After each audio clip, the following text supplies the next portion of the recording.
ভগবানকে যে আমরা সেবা করি তিন ভাবে সেবা করতে পারি।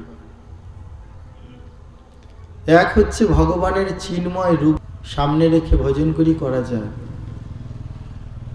এক হচ্ছে মৃন্ময়, আর এক হচ্ছে বাংময়। চিন্ময়, চিন্ময় রূপ কি রকম? নিজের চিন্তা শক্তির দ্বারাই গোবিন্দকে নিজের অন্তরে স্থাপন করা যায়। কে করেছিল যেন? ভক্ত সুরদাস। ভক্ত সুরদাস অহরহ গোবিন্দকে দেখতে পেত। একটা মজার ব্যাপার কি জানো? সুরদাস জন্ম থেকেই অন্ধ, চোখে দেখতে পেত না, তবুও গোবিন্দকে দেখতে পেত। কিভাবে না, অন্তরে গোবিন্দের মূর্তি স্থাপন করে দিয়েছে, গোবিন্দকে অহরহ দেখতে পায়। নিজের চিন্তা শক্তির দ্বারাই গোবিন্দের মূর্তিকে যদি অন্তরে স্থাপন করা যায়, আমরা বলি না হে গোবিন্দ তুমি আসো আমার হৃদয় কমলে বসো। আর যদি কখন আমরা উপলব্ধি যদি একটু করতে পারি যে গোবিন্দ এসেছে, তখন আমাদের কি মনে হয়? তোমায় হৃদ কমলে রাখবো, ছেড়ে দেব না। একবার যদি পেয়ে যায় তখন মনে হয় আমি হৃদ কমলেই রাখবো, হৃদয়ের মধ্যে যে পদ্ম ফুলটা রয়েছে এই পদ্ম ফুলে তোমাকে রাখবো। তার কারণ একবার ছেড়ে দিলে সোনার গৌর আর তো পাবো না, আমি ছেড়ে দিলে সোনার গৌর আর তো পাবো না, না না ছেড়ে দেব না, তোমায় হৃদ কমলে রাখবো, ছেড়ে দেব না, আমার হৃদয় মাঝে রাখবো, ছেড়ে দেব না। যারা উপলব্ধি করতে পারে তারা ছাড়ে না। সুরদাসে ছাড়তে চাইতো না। এই চিন্তা শক্তির দ্বারা ভগবানকে যে মনের মধ্যে স্থাপন করা হয়, তাকে সেই মূর্তিকে বলা হয় চিন্ময় বিগ্রহ। আর একটা কি? আর একটা হচ্ছে গিয়ে মৃন্ময় বিগ্রহ। মৃন্ময় মানে মাটি, ধাতু, কাঠ, এইসব দিয়ে যে মূর্তি তৈরি করা হয় তাকে কি বলা হয়? মৃন্ময়।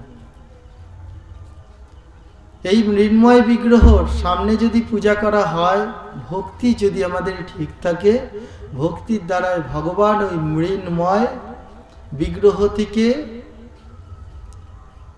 উনি মূর্তি ধরে বেরিয়ে আসে। কার ক্ষেত্রে হয়েছিল জানো? মীরাবাইয়ের নাম শুনেছে কেউ?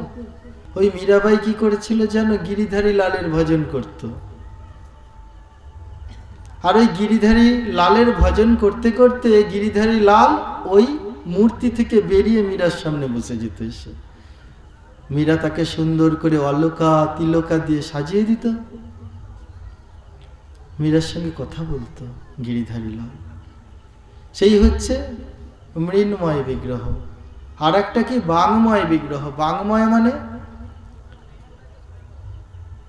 আমরা এর আগে যে চিন্ময় শুনলাম, চিন্ময় মানে চিৎ শক্তির দ্বারা, চিন্তার দ্বারা যাকে জাগরিত করা হয়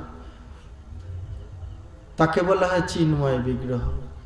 মৃন্ময় মানে মৃৎ যুক্তময়, মাটি, ধাতু, কাঠ এইসব দিয়ে তৈরি করা হলে তাকে বলা হয় মৃন্ময়।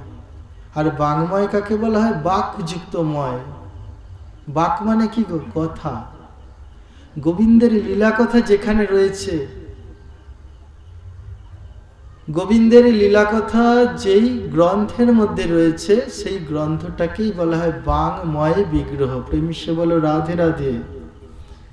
বোঝা গেল না? বোঝা যায়নি?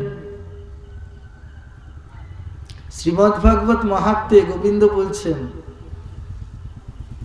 সৃষ্টিকর্তা ব্রহ্মাকে যখন চতুর্শ্লোক ভাগবত নিয়ে ব্রহ্মা বলছে আমি এটা নিয়ে কি করব, বলছে এর ক্ষমতা তুমি জানো না, এই তোমাকে আমি ভাগবত দিলাম, যেটা আজকে আমরা এইখানটায় আস্বাদন করতে এসেছি। ব্রহ্মা পেল 4টা মাত্র শ্লোক, 18,000 নয়, 4টা মাত্র শ্লোক পেল। বলছে আমি কি করব? বলছে তুমি কি করবে? এই ভাগবতের মাহাত্ম্য তাহলে শোনো, এই ভাগবতের মাহাত্ম্য 31টা শ্লোকের মাধ্যমে সৃষ্টিকর্তা ব্রহ্মাকে গোবিন্দ শুনিয়েছিল। তার মধ্যে বলেছে, কারো যদি গৃহে ভগবানের মূর্তি না থাকে, কোনো মূর্তি নেই, পারলো না, বড় গরিব, পারছে না,